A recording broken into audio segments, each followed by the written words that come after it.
স্টেজে আমাদের অলরেডি পরিচালনা কমিটি গঠন করা হয়েছে। আমাদের এলাকার কৃতি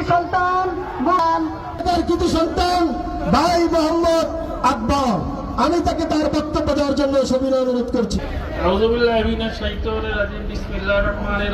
ভোটার আইডি কার্ড, দলিল, পর্চা সবকিছু আমাদের যাইতে হবে সেই কেরানীগঞ্জ 30 কিলোমিটার দূর।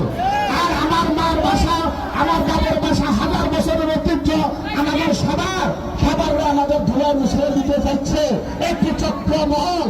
আমাদের এই তেতো জেলার কিছু কিছু লোক, আমরা তাদের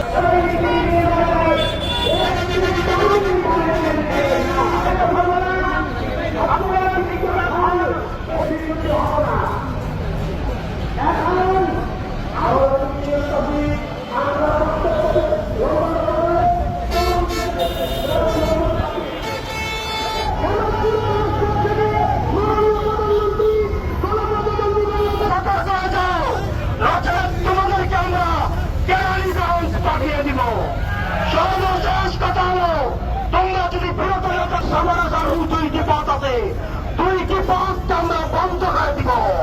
তোমাদেরকে কেরানীগঞ্জ আসতে দিব, কেরানীগঞ্জ থেকে সবার আসতে দিব না।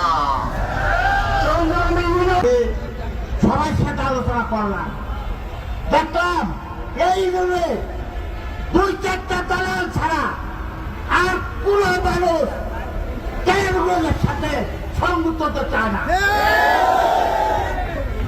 কাজে আজকে আমি সেই এমপি সাহেবের উদ্দেশ্যে বলবো, এমপি সাহেব আপনি অত্যন্ত বিচক্ষণ রাজনীতিবিদ, আপনি অত্যন্ত জনপ্রিয় রাজনীতিবিদ, আমরা আপনার পিছনে আছি এবং থাকবো। কিন্তু আপনি এই সিদ্ধান্ত নেবেন না। যদি এই সিদ্ধান্ত নেন তাইলে তেতুলজোড়ার জনগণ আপনাকে আসসালামু আলাইকুম বলে দিবে। 2009 সালের আগে আমরা ঢাকা 19-এর ভোটার ছিলাম না? 2009 সাল থেকে আমাকে ঢাকা 2-এর ভোটার বানাইছে। আমরা কোনো প্রতিবাদ করি নাই, করছি? আমরা শান্তিপ্রিয় জাতি, আমরা কোনো প্রতিবাদ করি নাই। কিন্তু এখন আপনি যে চক্রান্ত করতেছেন, আমার মনে হয় আমাদের আবার আন্দোলন করতে হবে ঢাকা 19-এ ফেরত যাওয়ার জন্য, নাকি? কোন প্রকার সাংস্কৃতিক সম্পর্ক মিলে না। সাভারের একটি নিজস্ব সংস্কৃতি আছে যেটা অন্য কারোর সাথে মিলে না। আমরা সাভারের মানুষ, সাভারকে ভালোবাসি।